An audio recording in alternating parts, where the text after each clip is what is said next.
இந்த இராணுவ மையத்தில் செய்யப்பட்ட ஒரு பீரங்கியை கண்ட ஆங்கிலேயர் வெல்ஸ் என்பவர் கிபி 1840 அவர் எழுதிய இந்த கோட்டையின் தெற்கு கோட்டைச்சுவர் பக்கத்தில் டிலோனாய் மற்றும் டிலோனாயின் குடும்பத்தினர் வழிபட்ட ஒரு தேவாலயம் இருக்கு. இந்த கோட்டைக்குள்ள கிட்டத்தட்ட பலவிதமான 14 வகையிலான பீரங்கி குண்டுகள் தயாரிக்கப்பட்டிருக்கு. இந்த கோட்டையோட வரலாறு சொல்லணும்னா கிபி 1600 வேணாட்டரசரான வீர ரவிவர்மன் இந்த கோட்டையையும் கல்குளங்கோட்டை இப்ப பத்மநாபுரம்னு சொல்லப்படக்கூடிய அந்த கோட்டையும் கட்டுவதற்காக ஒரு அரசாணை மண்ணால் கட்டப்பட்ட இந்த கோட்டை எப்படி கல்கோட்டையானது? தெற்கு பாகத்துல 3 சிறிய வாசல் இருக்கு, மேற்கு பாகத்துல ஒரு பிரதான வாசல்.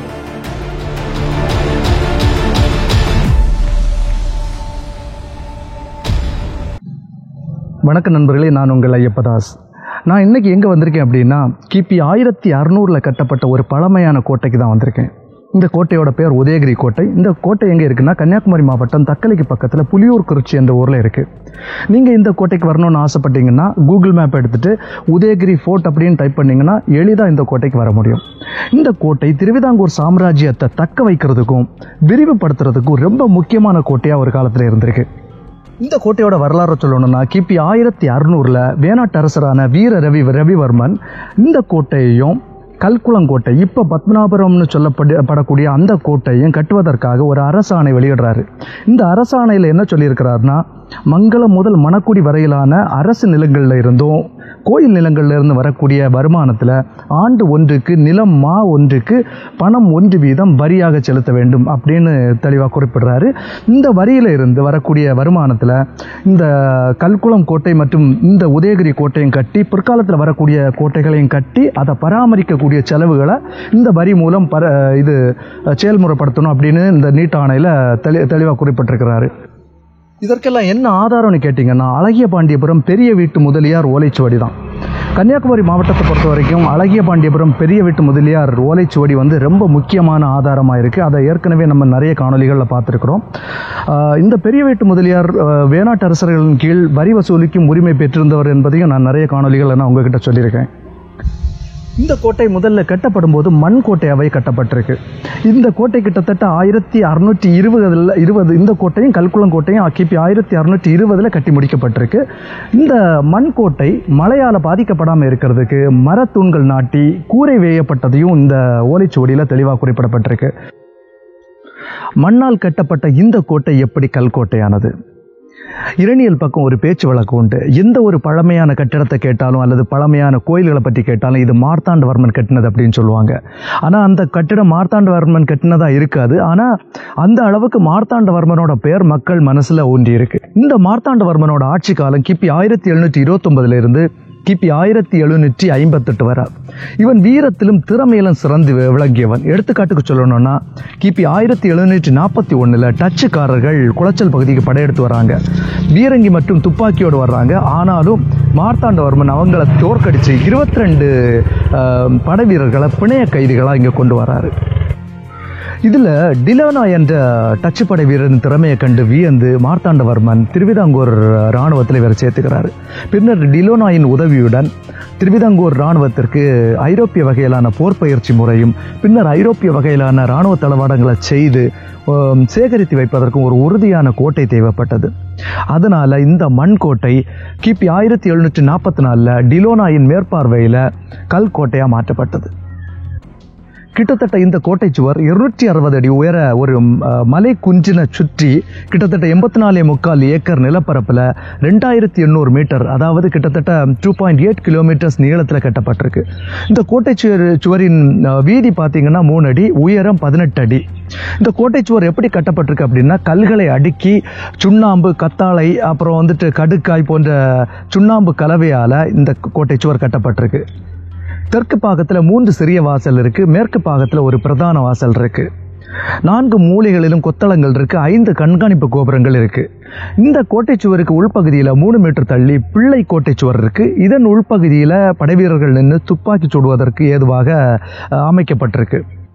கல்கோட்டையின் மேல் பாகத்தில் கிட்டத்தட்ட 5 அடி உயரத்தில் வெட்டுக்கற்கள் கொண்டு சுவர் எழுப்பப்பட்டிருக்கு. இந்த வெட்டுக்கல் சுவரில் துப்பாக்கி வைத்து சுடுவதற்கு ஏதுவான அமைப்பும் செய்யப்பட்டிருக்கு. இந்த கோட்டையின் சில பகுதிகள் புறணமிக்கப்பட்டதாகவே தெரியுது. இதை எப்படி அறிய முடியும் அப்படின்னா, கற்களை எடுத்துட்டு திருப்பி அதே வரிசையில் வைப்பதற்கு ஏதுவாக எண்களை கொண்டு எண்களை கொண்டு அடையாளப்படுத்தி வச்சிருக்கிறது மூலம் அறிய முடியும். உறுதியான கோட்டை தயார் செய்த பிறகு பின்னர் ஐரோப்பிய வகையிலான இராணுவ பயிற்சி இங்கு உள்ள படை வீரர்களுக்கு கொடுக்கப்பட்டிருக்கு. கிட்டத்தட்ட ஒரு இராணுவ பயிற்சி முகாமாகவே இந்த கோட்டை பயன்படுத்தப்பட்டிருக்கு. அது மட்டும் இல்லாமல் இராணுவ தளவாடங்களும் இங்கே உற்பத்தி செய்யப்பட்டிருக்கு.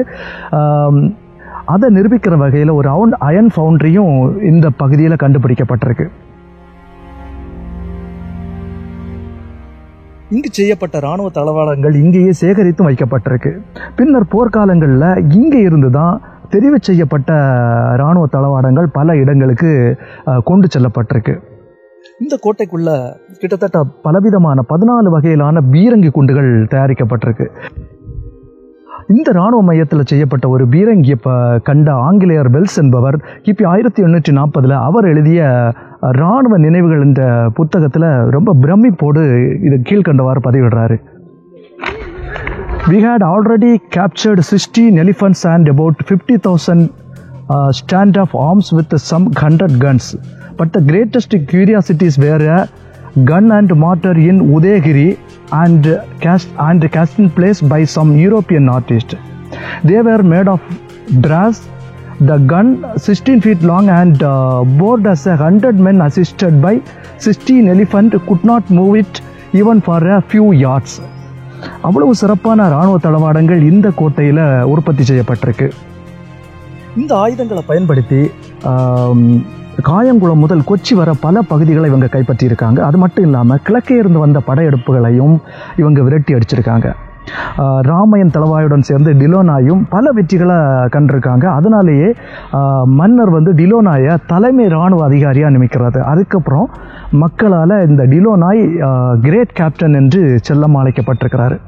அது மட்டும் இல்லாமல் டிலோனாயோட நினைவாக அவருக்கு மரியாதை கொடுக்குற வகையில் குமார கோயில் முன்மண்டப தூண்களில் டிலோனாயின் துப்பாக்கி ஏந்திய சிற்பம் பொறிக்கப்பட்டிருக்கிறது. நம்ம குமார கோயில் காணொலியில் நான் ஏற்கனவே பதிவிட்டிருந்தேன். இந்த கோட்டை சிறைச்சாலையாகவும் பயன்படுத்தப்பட்டிருக்கு. கிபி 1799 திவானாக பொறுப்பேற்ற ஜெயந்தன் சங்கரன் நம்பூதிரி என்பவன் முறையற்ற நிர்வாகத்தின் காரணமாக மக்களின் வெறுப்பை சம்பாதிக்கிறாரு. பின்னர் வேலுத்தம்பி தளவாயின் முயற்சியால் பதவியிலிருந்து இவர் நீக்கப்படுறாரு. இந்த ஜெயந்தன் நம்பூதிரிக்கு துணையாக இருந்தவர் சங்கரன் நாராயணன் பிள்ளை. இந்த இருவரையும் பிடிச்சி இந்த கோட்டைக்குள்ளேயே வேலுத்தம்பி தளவா சிறை வைக்கிறாரு. மனித வடிவிலான சிறை கூண்டு இப்போதும் பத்மநாபுரம் அருங்காட்சியகத்தில் வைக்கப்பட்டிருக்கு.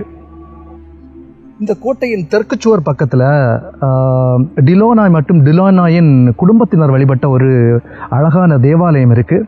அதை சுற்றி நிறைய கல்லறைகளும் இருக்குது. அதை நோக்கி தான் நம்ம இப்போ போயிட்டுருக்கோம்.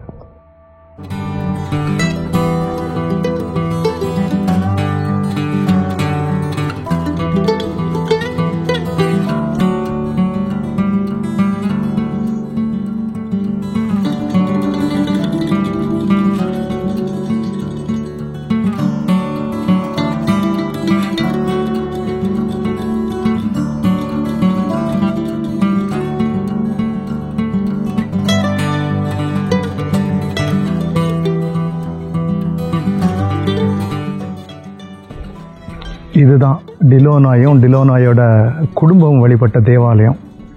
அந்த காலத்தில் ரொம்ப அழகாக கட்டியிருக்காங்க.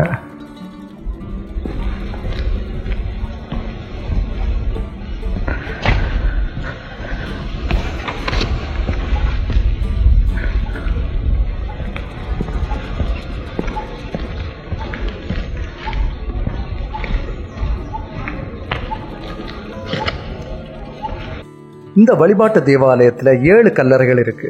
டிலோனாயோட மகனான ஜான் டிலோனாயோட கல்லறை, அப்புறம் டிலோனாயோட மனைவியான மரிகாதா டிலோனாயோட கல்லறை, அப்புறம் 2ஆம் நிலை இராணுவ அதிகாரியாக பணிபுரிஞ்ச பீட்டர் பிலோரியோட கல்லறை, அப்புறம் டச்சு இராணுவ மேஜராக இருந்த மேஜர் பீட்டர் சார்லியோட கல்லறை, கேப்டன் கியூஸ் என்பவருடைய குழந்தைகளோட கல்லறை, அப்புறம் வில்லியம் ரவுஸ்காண்டர் என்ற இராணுவ அதிகாரியின் மனைவியான அன்னி ரோஸ் என்பவருடைய கல்லறைகள் அடங்கும்.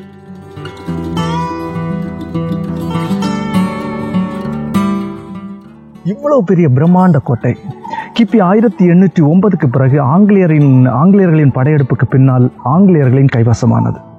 மிகப்பெரிய சாம்ராஜ்யம் சரிந்தது கண்டிப்பாக மக்களிடம் ஒற்றுமை இல்லாமல், அப்புறம் ஒரு சிலரின் துரோகச் செயல்கள் தான் கண்டிப்பாக காரணமாக இருந்திருக்க வேண்டும். இந்த கோட்டையின் வடமேற்கு மூலையில் படித்துறையுடன் கூடிய ஒரு அழகான குளம் இருந்திருக்கு. அந்த குளம் தான் இந்த குளம். இப்போ அதை பராமரிப்பு செய்யப்பட்டு போட்டிங் விட்டுருக்காங்க. அது மட்டும் இல்லாமல் இந்த கோட்டைக்கும் பத்மநாபபுரம் அரண்மனைக்கும் ரகசியமாக செல்றதுக்கு ஒரு சுரங்கப்பாதை இருக்குது.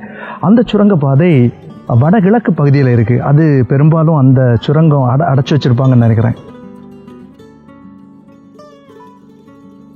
இவ்வளோ பெரிய வரலாற்று சிறப்பு கொண்ட இந்த கோட்டை பராமரிப்பு இல்லாமல் பாழடைஞ்சு கிடக்குது.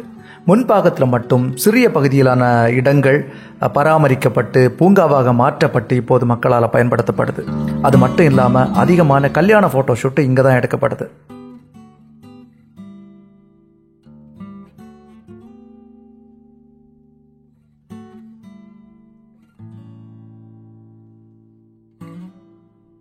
இந்த காணொலி உதயகிரி கோட்டையை பற்றிய நிறைய தகவல்களை உங்களுக்கு தந்திருக்கும்னு நம்புகிறேன். இந்த காணொலி உங்களுக்கு பிடிச்சிருந்தா இந்த காணொலியை உங்கள் நண்பர்களுக்கும் பகிருங்க. இதே போன்ற காணொலியை காண இந்த சேனலை சப்ஸ்கிரைப் பண்ணுங்கள். இதே போன்ற வேறொரு காணொலியோடு உங்களை சந்திக்கிறேன். நன்றி.